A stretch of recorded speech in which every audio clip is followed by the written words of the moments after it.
अस्सलाम वालेकुम, मैं हूं तुबा फहाद और आप लोग देख रहे हैं तुबा फहाद चैनल। आज जो हमारा टॉपिक है वो केमिस्ट्री का है, चैप्टर नंबर 1, क्लास जो है 10 है, hydrogen and water. Okay guys, आज हम उसे स्टार्ट करेंगे, लेकिन उससे पहले लेक्चर स्टार्ट करने से पहले आप लोग चैनल को लाइक करिए, सब्सक्राइब कीजिए और मुझे अपना फीडबैक देते रहिए। Let's start our lecture. तो अब हम लोगों ने अपना चैप्टर स्टार्ट करना है। केमिस्ट्री का फर्स्ट चैप्टर है 9 मैट्रिक वालों की केमिस्ट्री है, 10 क्लास एसएससी पार्ट 2 की, hydrogen and water. Okay guys, यहाँ पे हम जो देख रहे हैं वो क्या देख रहे हैं आपके पास, क्या हाइड्रोजन को देखेंगे और वाटर को देखेंगे। सबसे पहले देखते हैं कि हाइड्रोजन हमारे पास क्या है, किसने डिस्कवर की थी, कब डिस्कवर की थी, ठीक है ना। आ जाइए। ओके गाइस, हाइड्रोजन हमारे पास डिस्कवर की गई थी कैवेंडिश एक साइंटिस्ट हैं जिन्होंने इसे डिस्कवर किया था। और कब डिस्कवर किया था इन्होंने इसे डिस्कवर किया था 1766 में। हाइड्रोजन गैस डिस्कवर हुई थी 1766 में, कैवेंडिश ने इसको डिस्कवर किया था। और किस तरीके से डिस्कवर किया था, इन्होंने लिया था जिंक एलिमेंट है आपके पास, सॉलिड कंडीशन में होगा, इसका इन्होंने रिएक्शन करवाया था डाइल्यूट हाइड्रोक्लोरिक एसिड से, HCl, dilute hydrochloric acid aqueous condition में होगा हमारे पास। जब हमने इन दोनों को रिएक्ट करवाया तो क्या आया आपके पास, हमारे पास आया zinc chloride plus H2 gas. Zinc chloride हमारे पास कौन सी कंडीशन में होगा, एक्वस कंडीशन में, और H2 गैस हमारे पास गैसियस फॉर्म में होगी, ठीक है। इक्वेशन बैलेंस क्या हुआ, हमने जिंक को रिएक्ट करवाया HCl से और फॉर्म क्या हुआ, जिंक क्लोराइड और हाइड्रोजन गैस। ये एक एक्सपेरिमेंट था जो इन्होंने किया था, जिसके बेसिस पे इन्हें हाइड्रोजन गैस मिली। और हाइड्रोजन गैस जब इन्हें फॉर्म हुई तो फिर अब इसकी कैरेक्टरिस्टिक और इसका स्ट्रक्चर देखा गया। देखिए, हाइड्रोजन गैस जो हमारे पास है, हाइड्रोजन गैस बहुत सिंपल सी गैस है और पीरियोडिक टेबल में आपके पास इसको नंबर 1 रखा गया है। उसकी वजह ये है कि इसका जो एटॉमिक नंबर है वो 1 है, ठीक है ना। इसका स्ट्रक्चर भी देखेंगे, बहुत लाइटेस्ट गैस है, बहुत सिंपल स्ट्रक्चर है इसका, इसलिए ये पीरियोडिक टेबल में नंबर 1 पे है। क्या है इसका स्ट्रक्चर, कह रहे हैं जब आप इसके न्यूक्लियस की बात कर रहे हैं तो इसके न्यूक्लियस में आपके पास प्रोटॉन है जो कि 1 है और न्यूट्रॉन है जो कि 0 है। ओके, हमने क्या बात की कि इसका स्ट्रक्चर हम देख रहे हैं, तो हमारे पास इसके स्ट्रक्चर में क्या है, प्रोटॉन है और न्यूट्रॉन है, ठीक है। प्रोटॉन हम देख रहे हैं कितना है, यहाँ पे 1 है और न्यूट्रॉन यहाँ पे क्या है, 0 है। अब हम बात करते हैं शेल्स की। के शेल में इलेक्ट्रॉन कितने हैं, 1 है। स्ट्रक्चर बहुत सिंपल सा है, न्यूक्लियस के अंदर प्रोटॉन 1 है, न्यूट्रॉन नहीं है हाइड्रोजन गैस के पास, इलेक्ट्रॉन 1 है के शेल के अंदर। अब इसका एटॉमिक नंबर क्या हुआ हमारे पास, एटॉमिक नंबर जो हुआ हमारे पास is equal to 1। Atomic mass is also equal to 1, क्योंकि देखिए हाइड्रोजन गैस हमारे पास जो होती है वो बहुत कम ऐसी कंडीशन होगी हाइड्रोजन गैस की, क्या हाइड्रोजन गैस आपके पास नेसेंट फॉर्म में हो। नेसेंट फॉर्म से क्या मुराद है, नेसेंट फॉर्म से मुराद ये है कि ये आपके पास सिंगल हो, एटॉमिक कंडीशन में ये बहुत कम पाई जाती है, क्योंकि ये बहुत ज़्यादा रिएक्टिव होती है, तो ये फौरन से अपने पार्टनर से रिएक्ट करके अपने आप को किस में ले आती है, मॉलिक्यूलर फॉर्म में ले आती है। तो इसका जो मॉलिक्यूलर फॉर्मूला होता है, मॉलिक्यूलर मास जो होता है इसका मॉलिक्यूलर मास होता है 2.016 AMU, ठीक है। ये इसका क्या है आपके पास, मॉलिक्यूलर मास है। क्लियर हो गया यहाँ तक आप लोगों का concept. Now move to the occurrence. Occurrence क्या है इसकी, कहाँ कहाँ पाई जाती है। देखिए, अकरेंस में जब हम आते हैं किसकी, हाइड्रोजन की,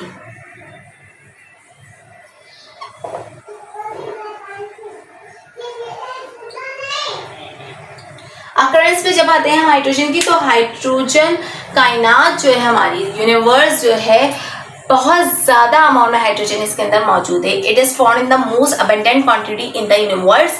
लाइक सन और स्टार ज़्यादातर किससे बने हुए हैं, आपके पास हाइड्रोजन से कंपोज हैं, क्योंकि ये एज अ फ्यूल काम कर रही है उनके लिए। क्या काम कर रही है, एज अ फ्यूल काम कर रही है, इन्हें एनर्जी प्रोड्यूस करके देती है हाइड्रोजन।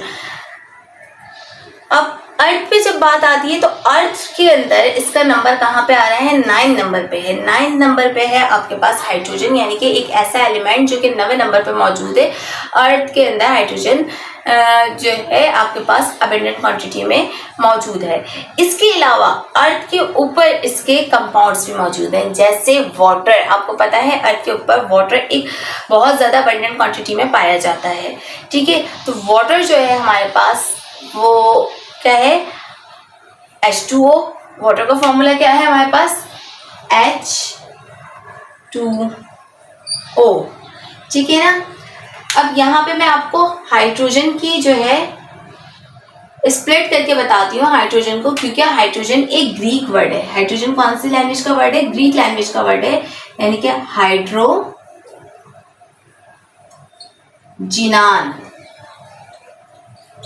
हाइड्रो मीन्स है आपके पास वाटर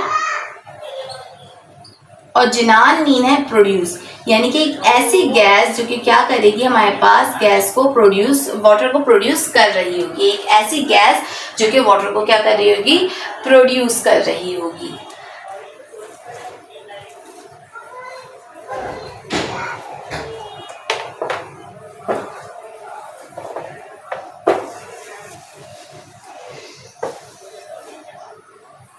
नाउ वाटर के अंदर हम देखेंगे कि वाटर का के अंदर जो मास है किसका, आपके पास हाइड्रोजन का।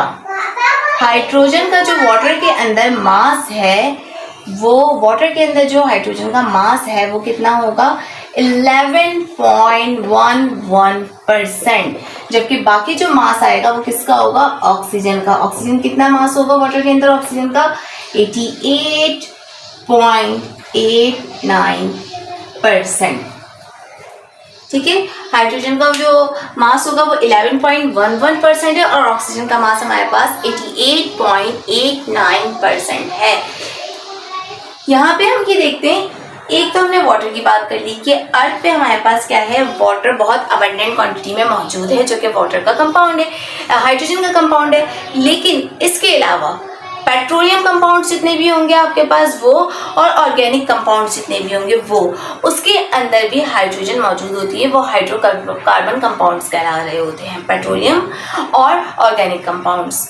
अकरेंस हो गई है कंप्लीट हाइड्रोजन की। नेक्स्ट मूव करते हैं अब इंडस्ट्रियल प्रिपरेशन के ऊपर कि किस तरीके से इंडस्ट्रीज के अंदर हाइड्रोजन प्रिपेयर की जाएगी।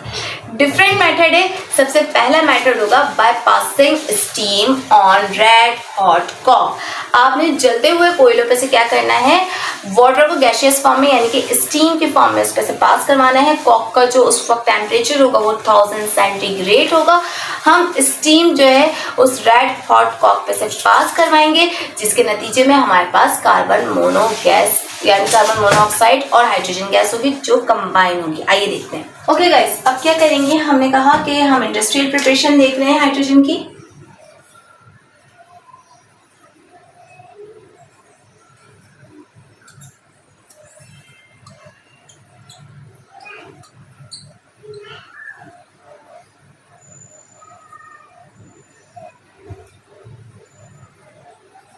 ठीक है, किस तरीके मेथड से देखेंगे, बाय पासिंग स्टीम और रेड हॉट कॉक। ठीक है, आपने क्या करना है, कोयले यानी कि कार्बन बर्न हुए हैं बिल्कुल, ठीक है, दहक रहे हैं। इसका रिएक्शन ये सॉलिड फॉर्म में होंगे। H2O गैस इसके ऊपर से पास करवानी है, यानी कि ये स्टीम में होगी तो एक्वस गैसियस कंडीशन। जब ये दोनों आपस में रिएक्ट करेंगे क्या फॉर्म होगा, कार्बन मोनोऑक्साइड और हाइड्रोजन गैस। टेम्परेचर कितना होगा, 1000 सेंटीग्रेड। ठीक है, ये दोनों क्योंकि कंबाइन हैं, इस वक्त इन दोनों का मिक्सचर मौजूद है, ये कंबाइंड फॉर्म में क्या कहलाएंगे आपके पास? Water gas. वाटर गैस आपके पास बहुत इंपॉर्टेंट फ्यूल है, एज अ फ्यूल वर्क करता है। और इसके अलावा मेथनॉल की प्रिपरेशन में भी ये काम कर रहा होता है, यूज होता है। मेथनॉल आपको देखें स्लाइड पे मैं आपको बता रही हूँ कि मेथनॉल क्या होता है। This is a methanol. आप देखें ये मिथेनॉल है, इसका फॉर्मूला आपके पास CH3OH है। ये आपके पास टॉक्सिक अल्कोहल है, ये यूज़ होता है इंडस्ट्री में सॉल्वेंट के तौर पे, पेस्टिसाइड यानी कि इंसेक्ट वगैरह जो होते हैं उनको किल करने के लिए, इंसेक्ट वगैरह को। एंड अल्टरनेटिव फ्यूल सोर्स भी है, यानी कि फ्यूल के सोर्स पे भी आपके पास यूज़ होता है। ये नेचुरली हमारी बॉडी में भी पाया जाता है, एनिमल्स में भी और प्लांट में भी। ठीक है गाइस, क्लियर है? हमने मिथेनॉल भी देख लिया कि हमारे पास मिथेनॉल क्या है। अब हम क्या करेंगे? अब हमें क्या ऑब्टेन करना था? हमें तो हाइड्रोजन गैस ऑब्टेन करनी थी। We don't want a water gas. अब इन दोनों की सेपरेशन होगी। इसे सेपरेट करवाने का जो सबसे पहला मेथड होगा हमारे पास, वो मेथड होगा हमारा बाय लिक्विफिकेशन। लिक्विफिकेशन में हम क्या करेंगे? देखिए, कोई भी चीज आपके पास गैस की फॉर्म में है, टेम्परेचर कम कर दो, किस फॉर्म में आ जाएगी? लिक्विड की फॉर्म में। और टेम्परेचर कम कर दो, किस फॉर्म में आ जाएगी? सॉलिड फॉर्म में। अब इसी तरीके से इसका टेम्परेचर बढ़ा दो सॉलिड का, सॉलिड किस में कन्वर्ट हो जाएगा? लिक्विड में। लिक्विड का टेम्परेचर बढ़ा दो, किस फॉर्म में आ जाएगा? गैसियस फॉर्म में आ जाएगा। तो हमने क्या करा? अब जो वाटर गैस, मोनो गैस है, वाटर गैस है हमारे पास, कार्बन मोनोऑक्साइड और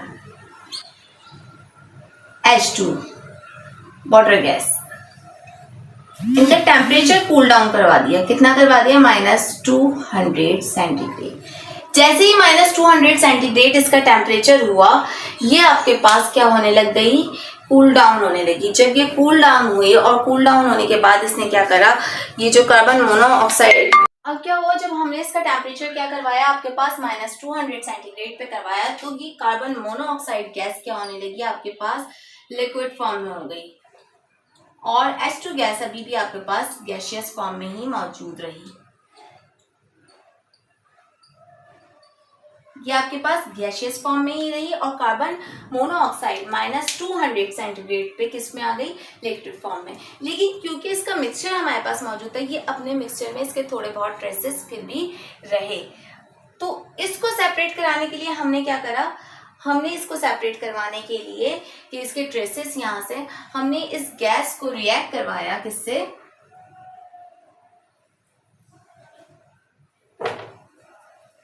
हमने इसको रिएक्ट करवाया कार्बन मोनोऑक्साइड को NaOH से। किससे?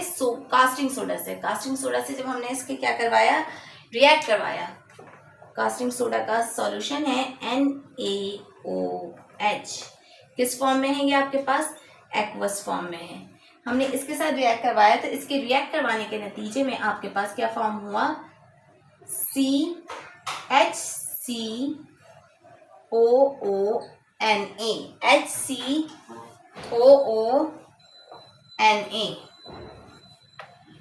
HCOONA यानी कि सोडियम फॉर्मेट।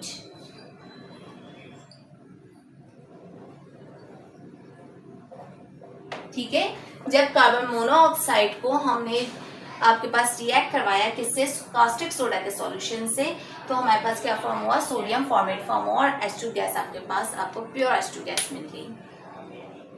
एक दफा दोबारा से लिक्विफिकेशन की समरी देखते हैं। हमने क्या कहा कि हमारे पास वाटर गैस थी। वाटर गैस को हमने किससे रिएक्ट करवाया? वाटर गैस को लिक्विफाइड करवाना है, यानी कि इसका टेम्परेचर कूल डाउन करवा देना है -200 सेंटीग्रेड पे। -200 सेंटीग्रेड पे आपकी जो कार्बन मोनोऑक्साइड थी, कार्बन मोनोऑक्साइड लिक्विड फॉर्म में आ गई और H2 गैस जो है आपके पास ऑब्टेन हो गई। लेकिन क्योंकि ये दोनों मिक्सचर थे, H2 गैस में अभी भी ट्रेसेस मौजूद थे किसके? कार्बन मोनोऑक्साइड के। इसलिए हमने क्या करा? कास्टिक सोडा का सॉल्यूशन लिया और उससे पास आउट करवाया। जब कास्टिक सोडा ने आपके पास रिएक्ट करा किससे? कार्बन मोनोऑक्साइड से, तो इसने सोडियम फॉर्मेट फॉर्म किया और आपकी जो H2 गैस है वो बिल्कुल प्योर फॉर्म में आपके पास आ गई। ये था आपके पास फर्स्ट मेथड। अब हम देखेंगे second method by oxidation. Oxidation आपके पास बॉश प्रोसेस भी कहलाता है और ये बहुत ही इजी और सस्टेनेबल है। ये प्रोसेस आपके पास क्या है, बहुत इजी और सस्टेनेबल है। इसके अंदर देखते हैं क्या करते हैं बाय ऑक्सीडेशन। सेकेंड मेथड हमारे पास क्या है, बाय ऑक्सीडेशन।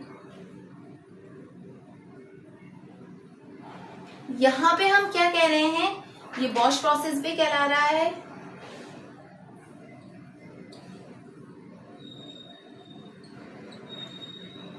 ओके गाइस, हमने क्या कहा, सेकंड मेथड जो है हमारा वो क्या है, ऑक्सीडेशन बॉश प्रोसेस है। ये आपके पास सबसे सस्टेनेबल प्रोसेस है हाइड्रोजन गैस को वाटर गैस से क्या करवाने का, सेपरेट करवाने का।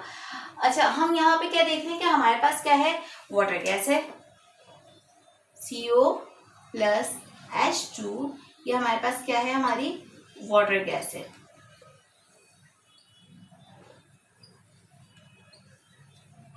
यहाँ पे हम क्या करेंगे, स्टीम पास करवाएंगे, स्टीम पास करवाएंगे, यानी कि वाटर किस फॉर्म में होगा, गैसियस फॉर्म में होगा। हम स्टीम पास करवाएंगे।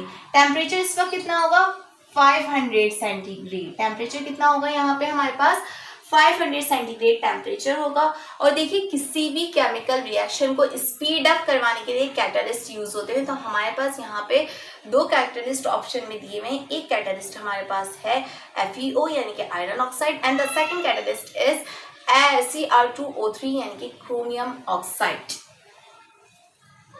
तो जो बेटर लगेगा वो जो है कैटलिस्ट आप यूज कर सकते हैं। FeO, iron oxide, chromium oxide, Cr2O3। ठीक है जी। क्या हो रहा है, अंडर प्रेशर बनाया हुआ है स्टीम पास करवाने के लिए। वाटर को जब हम किस में कर रहे हैं, आपके पास गैशियस स्टेज पे है, हमारे पास 500 सेंटीग्रेड जो है इसका टेम्परेचर है। तो यहाँ पे जो है ये किस पे से पास होगा, वाटर गैस के ऊपर से। जब स्टीम के फॉर्म में पास होगा तो कार्बन मोनोऑक्साइड क्या बन जाएगी आपके पास, रिएक्ट करके वाटर के साथ कार्बन डाइऑक्साइड CO2 और हाइड्रोजन गैस आपके पास आपको ऑब्टेन हो जाएगी। ये जो कार्बन डाइऑक्साइड है ये अंडर द प्रेशर वाटर से क्या होगी, स्टीम से क्या होगी, सॉल्युबल होगी, soluble in water, soluble in water, यानी कि ये लिक्विड फॉर्म में होगी और हाइड्रोजन गैस आपको प्योरिटी ऑब्टेन हो जाएगी। ये कहलाया हमारे पास बॉश प्रोसेस और बाय ऑक्सीडेशन। ठीक है ना। आई होप आप लोगों का ये जो कॉन्सेप्ट तक क्लियर हो गया होगा। नेक्स्ट हम जो है प्रोसेस देखेंगे किस तरीके से हमारे पास और कौन से प्रोसेस हैं जिसके थ्रू हम हाइड्रोजन गैस को प्रिपेयर कर सकते हैं। टिल देन अपना बहुत ख्याल रखिएगा। अल्लाह हाफिज़।